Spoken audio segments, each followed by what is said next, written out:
चलिए आइए एक न्यू वीडियो के साथ हम देखते हैं जिसमें हम एनीमिया के बारे में डिस्कस करते हैं जो हमारे फार्मेसी नर्सिंग यानी मेडिकल से रिलेटेड सारे स्टूडेंट के लिए बहुत ही ज़्यादा हेल्पफुल होगा। सो इसमें हम आइए एनीमिया के बारे में देखते हैं और कोई पेशेंट भी होगा तो पेशेंट के लिए बहुत ज़्यादा हेल्पफुल होगा। इसमें अपने लक्षण कैरेक्टर्स को आप जानें। सो फर्स्ट आइए डेफिनेशन देखते हैं एनीमिया क्या है। तो एनीमिया यानी जो blood disorder in which the blood has a reduced ability to carry oxygen. यहाँ पे होता क्या है, ये क्या है कि एक ब्लड डिसऑर्डर है जिसमें जो हमारा जो ब्लड होता है वो ऑक्सीजन को कैरी करने की जो क्षमता होती है उसकी, वो क्या होता है उसमें रिड्यूस हो जाता है। This can be due to lower than normal number of red blood sales.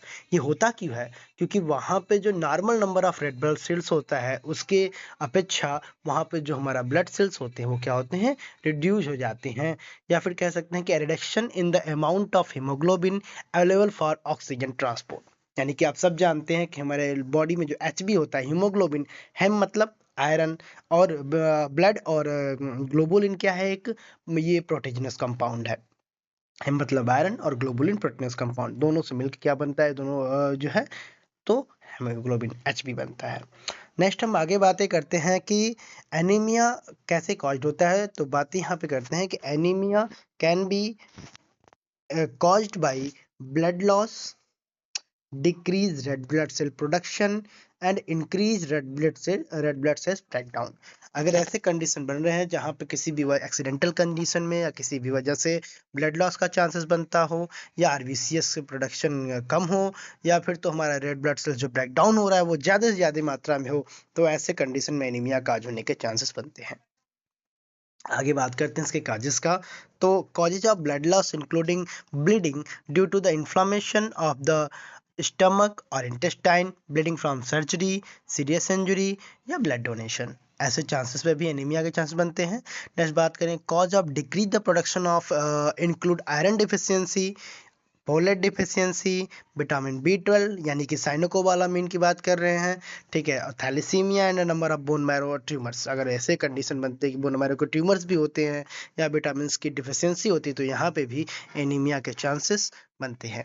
Next हम बात करते हैं आगे cause of the increase breakdown include genetic disorders such as the sickle cell anaemia, infections such as the malaria and certain autoimmune disease like the autoimmune hemolytic anemia.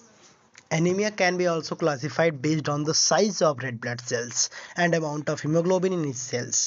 Okay, जैसे यहाँ पे देखते हैं कि if the cells are small, अगर आपके sales small है तो is called the microcytic anaemia, micro MICRO। If they are large, so large है तो यहाँ कह सकते हैं macrocytic anaemia. If they are normal size is called as the normocytic anaemia. ये तीन कंडीशन हो सकते हैं। देन इसके डायग्नोसिस की बात करते हैं जो इसमें मेनली है कि anaemia in man is based on a haemoglobin of less than 130 to 140 gram per litre. Anaemia condition कब बन रहा है कि जो हमारा नॉर्मल ब्लड लेवल होता है अगर इससे कम होता है, अगर ब्लड लेवल जा रहा है तो वहाँ पे एनीमिक के चांसेस बनते हैं। जैसा कि हमने लिख दिया है कि 130 से 140 ग्राम पर लीटर, यानी कि 13 टू 14 ग्राम पर डेसीलीटर से अगर ब्लड हमारा कम हो रहा है मैन में तो एनीमिक चांसेस बनते हैं। एंड वुमेन्स की बात करते हैं तो वुमेन्स में it is less than 120 to 130 gram per litres. यहाँ पे अगर इससे कम होता है तो वुमेन्स में एनीमिक के चांस बनते हैं, जैसे कि 12 टू 13 ग्राम पर डेसीलीटर। सिम्टम देख लेते हैं, यहाँ पे आपके सामने है। आइज क्या करेगा, येलोइक कलर में शो होगा। स्किन जो होगा पैलनेस, कॉन्डेंस एंड येलोइश कलर में आएगा। कोल्डेस्ट होगा, ठंडा टाइप का रहेगा। और respiratory shortness of the breathing में प्रॉब्लम होगी। मस्कुलर वीकनेस के चांसेस बनेंगे। इंटेस्टाइनल में बात करेंगे तो स्टूल के कलर चेंज हो सकते हैं। आगे सेंट्रल की बात करें, सेंट्रल से अगर देखते हैं वहाँ से तो फैटिग, थकावट महसूस होगी, डिजनेस होगी, फैंटिंग होगा। देन ब्लड वेसल्स की बात करें तो बीपी जो हमारा लो हो जाएगा, ब्लड प्रेशर लो होगा क्योंकि एनीमिक ब्लड में already red blood sales down होंगे। और हार्ट की बात करें तो पल्पिटेशन की चांसेस बनेंगे। हार्ट रेट काफ़ी ज़्यादा फास्ट हो सकते हैं। चेस्ट पेन हो सकता है, एंजाइनल कंडीशन बन सकता है, हार्ट अटैक भी आने के चांसेस बनते हैं। देन स्प्लीन की बात करें तो एनलार्जमेंट, स्प्लीन बढ़ सकता है। दोनों के बेस में देख सकते हैं यहाँ पे एक हमारा नॉर्मल हैंड्स है और एक एनीमिक हैंड्स है। दोनों कंडीशन को आप यहाँ पे शो कर सकते हैं, आपके सामने थोड़ा दिया गया है। एंड एटलीस्ट लास्ट बात करेंगे हम यहाँ पे drug use for the treatment of anaemia, जिसमें हमने फार्माकोलॉजिकल बेस पे क्लासिफिकेशन आपके सामने दे दिया है कि किस टर्म कंडीशन पे हम किस ड्रग का यूज करते हैं। एक साथ जैसे हम फर्स्ट उसमें एनीमिया की बात करें तो वहाँ पे फर्स्ट हम लेते हैं आयरन में आ जाते हैं।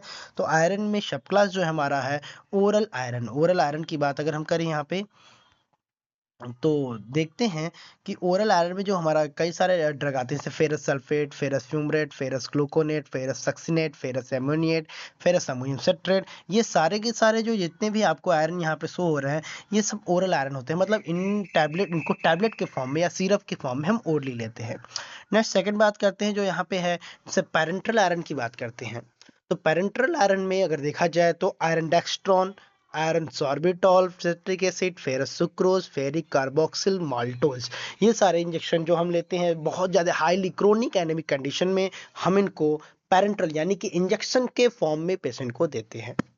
नेक्स्ट बात करते हैं, अगर ब्लड सेल्स हमारे जो हैं वो कम्प्लीटली मेंटेन है और वहाँ पे एक और चांसेस होते हैं एनीमिया के कि जब हमारे सिकल सेल एनीमिया या फिर तो मैग्लोब्लास्टिक एनीमिया के चांसेस बनते हैं। यानी मैग्लोब्लास्टिक यानी कि जब हमारे सेल साइज इंक्रीज हो जाते हैं, वो इमेच्योर कंडीशन में होते हैं, या सिकल सेल कंडीशन यानी हंसिए के आकार का होता है जो कि ट्रांसपोर्टेशन में प्रॉब्लम होती है, तो वहाँ पे हम मैक्चुरेशन फैक्टर देते हैं जैसे कि विटामिन बी 12। विटामिन बी 12 में जो आता है वो आता है cyanocobalamin, hydroxycobalamin, methyl cobalamin, folic acid, folinic acid और ये जो है लिवोवरिन यहाँ पे आ जाएगा, ये सारे आ जाएंगे।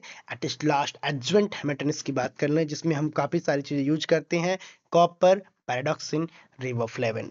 Thank you.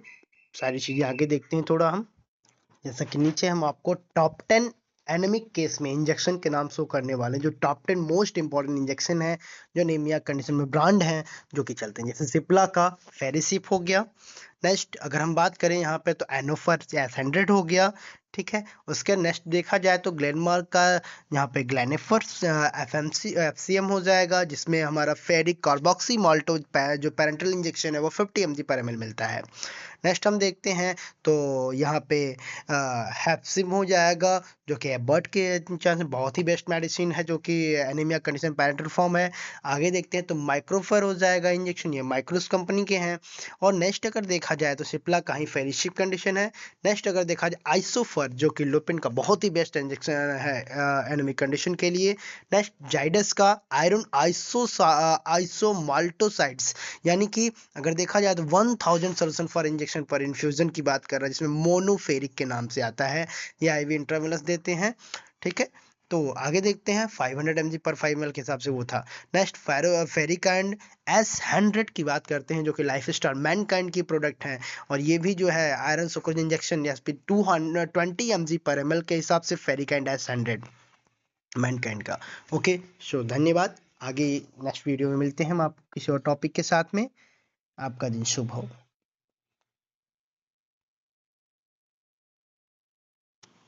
Thank you.